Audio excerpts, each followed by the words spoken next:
पता है ये देश कब बच सकता है? ये देश तब बच सकता है जब हम और आप सब देशभक्त बन जाए। देशभक्त का मतलब ये बिल्कुल नहीं है कि हम लेके बंदूक और गोली चलाने चले जाएं।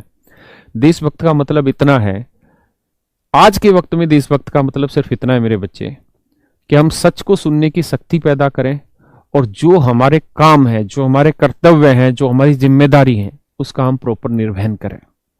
अगर मैं आज एक टीचर हूं तो मेरा यहां काम यह है कि भाई मैं अपने बच्चों को ईमानदारी से पढ़ाऊं, जितना मुझे ज्ञान है मैं उससे 1 रुपए फालतू देने की कोशिश करूं उस ज्ञान में। मैं अपने बच्चों को वक्त पे यह भी समझाऊं कि बेटा मैं एज ए टीचर इतने साल मेरी उम्र हो गई, आज मैं लगभग 50 साल का हो रहा हूं, 50 का नहीं सॉरी 40 साल का हो रहा हूं, तो मेरा जो एक्सपीरियंस है वो इन चीजों के बारे में ये कहता है।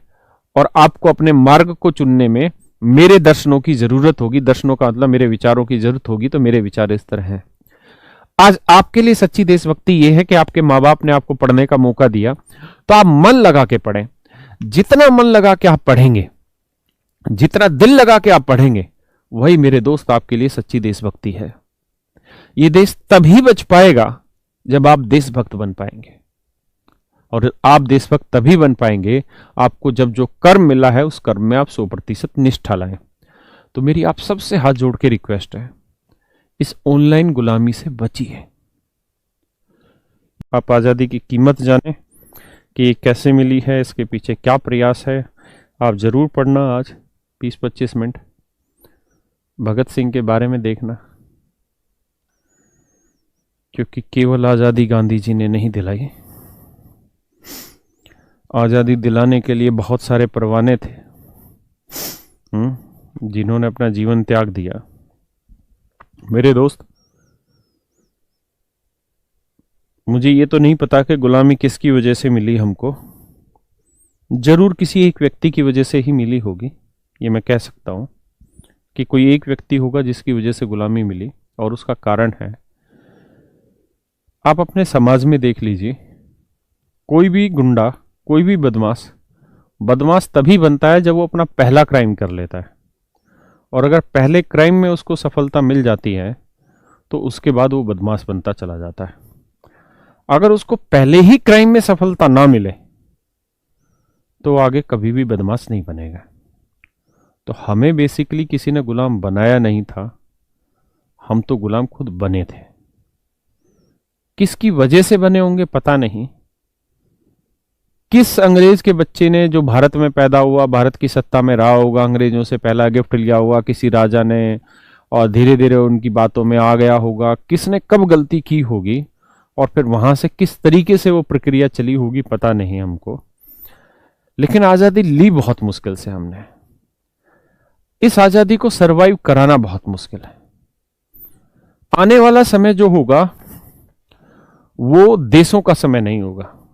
आने वाला जो समय होगा मेरे दोस्त, वो देशों का समय नहीं होगा। कंट्री मायने नहीं रखेगी, वहां कंपनियां मायने रखेगी। कंट्री मायने नहीं रखेगी, कंपनियां मायने रखेगी। आज आपको अगर सच मायने में देखें तो अमेरिका से सामान मंगाना हो तो Amazon can deliver you everything from any of the country.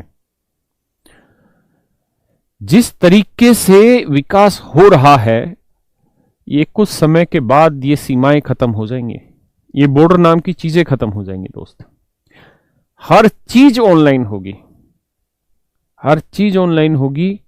आपको कुछ नहीं पता रहेगा कि आपके देश का नाम क्या है, क्या होना। जिस तरीके से आगे बढ़ते चले जा रहे हैं, एक वक्त ऐसा होगा कि शायद हो सकता है कि हम जियो के गुलाम बन जाए, रिलायंस के गुलाम बन जाए।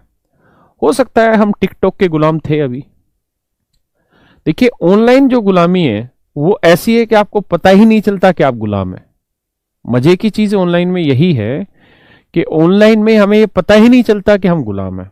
अगर सच मायने में देखें तो आप व्हाट्सएप के गुलाम हैं, सच मायने में देखें तो आप फेसबुक के गुलाम हैं, टिकटॉक के भी गुलाम हैं।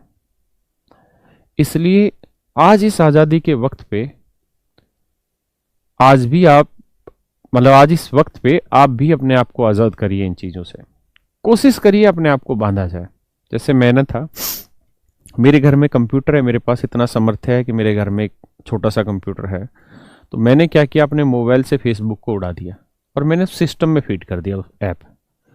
तो मुझे जब भी उस पर बात करनी होती है, फेसबुक पे देखना होता है कुछ क्या चल रहा है, अपना कोई पोस्ट शेयर करना होता है एडवर्टीजमेंट के लिए, तो मैं उस कंप्यूटर को ओपन करता हूं और तब जाके वहां मैं अपने लाइक कमेंट वगैरह जो मुझे देने होते हैं वो देख देता हूं। मैंने व्हाट्सएप को भी अब अपने सिस्टम से बंद कर दिया है, मतलब मोबाइल से हटा दिया। व्हाट्सएप भी मैंने अब कंप्यूटर पे चला दिया है। उसका फायदा ये है कि मैं पूरे दिन में आधा घंटा निकालता हूं और उस आधे घंटे में मैं अपनी सोशल जितने भी अकाउंट है उनको पूरा चेक करता हूं, चाहे मेरा व्हाट्सएप हो, चाहे मेरा फेसबुक हो, चाहे मेरा जीमेल हो, चाहे टेलीग्राम हो, कुछ भी हो इस तरह का। पहले क्या होता था, सारे दिन फोन में रहता था, सारे ऐप, एक मैसेज आया तो भी उसमें होता साला कुछ नहीं था, से शायरी लिख के भेज रहा, कोई कुछ भेज रहा, कोई दुनिया भर के ग्रुपों में ज्वाइन करा दे रहा है, लेकिन वहां समय खराब होता था, उसे देखने में वक्त खराब होता था। मेरे भाई, आज का जो दिन है ये डिजिटल गुलामी से बाहर आने का दिन है। कोशिश करिए कि अपने मोबाइलों से इन कंपनियों को एटलीस्ट कुछ वक्त के लिए दिन में बाहर निकाला जाए। अगर आपके पास ऐसा साधन है जहां ये चीजें दूसरी जगह चल सकती है, तो कोशिश करिए कि कंप्यूटर में इन ऐप को रखा जाए ताकि आपका एक स्पेसिफिक टाइम ही उसमें यूज हो। अगर ऐसा नहीं हो सकता और आपके पास एक ही साधन है या एक ही मोबाइल है, तो मेरे प्यारे बच्चों फिर अपना एक समय निश्चित करिए कि हम केवल उसी समय पर फोन का ये ऐप इस्तेमाल करेंगे और अपनी आदत को मजबूत बनाएंगे। आज का युवा तो है ही नहीं, झंडू है। झंडू क्यों? क्योंकि उसको अपनी इच्छाओं पे काबू ही नहीं है। इच्छा मतलब उसके हाथ पे ही उसका काबू नहीं है। उसको पता ही नहीं रहता कि वो फेसबुक देखता देखता कब आधे घंटे का समय खराब कर देता है, कब वो आधा घंटा व्हाट्सएप पे लगा रहता है, जबकि एक लड़की का साले के पास मैसेज नहीं आएगा फिर भी व्हाट्सएप पे लगा रहेगा, या 10 लड़कियों के भी आते हैं तो टाइम ही खराब कर रहा होता है, उससे कुछ होना जाना थोड़ी होता है। तो मेरे भाई, इस बात को ध्यान दो, आज आजादी है लेकिन आजादी इन मोबाइलों से भी लो, आपको लेनी चाहिए। तो मेरी आप सबसे रिक्वेस्ट है, ऑनलाइन गुलामी से बचिए, अपने आदर्शों को मजबूत करिए। चाहे बेटा हो या बेटी, अपने आदर्शों को मजबूत करो। बेटा हो या बेटी दोनों मर्द बने। मर्द कैसे बने? मर्द वो होता है जो अपने आदर्शों पे चलता है। मर्द वो नहीं जो 56 इंची छाती लेके घूम रहा है, वो नहीं है। मर्द का मतलब जो अपने आदर्शों पे चले। उसने एक आदर्श स्थापित कर लिया कि भाई मैं 20 मिनट से ज्यादा व्हाट्सएप और हाय बेबी हाय सोना ये नहीं करूंगा तो नहीं करूंगा। आप ये निश्चय करिए, जीवन आपका बहुत सुखी रहेगा, बहुत सुखी रहेंगे, जीवन बहुत सफल होगा। रोज का अपना एक नियम बनाइए कि मुझे रोज आधे घंटे भागना है। अगर शरीर स्वस्थ नहीं है ना तो भी कोई फायदा नहीं है। तो मेरे प्यारे बच्चों, सच्चे देशभक्त बनो, ऑनलाइन गुलामी से बचो, जीवन को आगे बढ़ाओ, रोज एक्सरसाइज करो। बहुत ज्यादा मत पढ़ो कि 20 घंटे पढ़ना है ना, 5 ही घंटे पढ़ना है, लेकिन वो 5 घंटे मन लगा के पढ़ो। हाय सोना हाय बाबू उसमें नहीं होना चाहिए 5 घंटे में, ठीक है? और ये सोना बाबू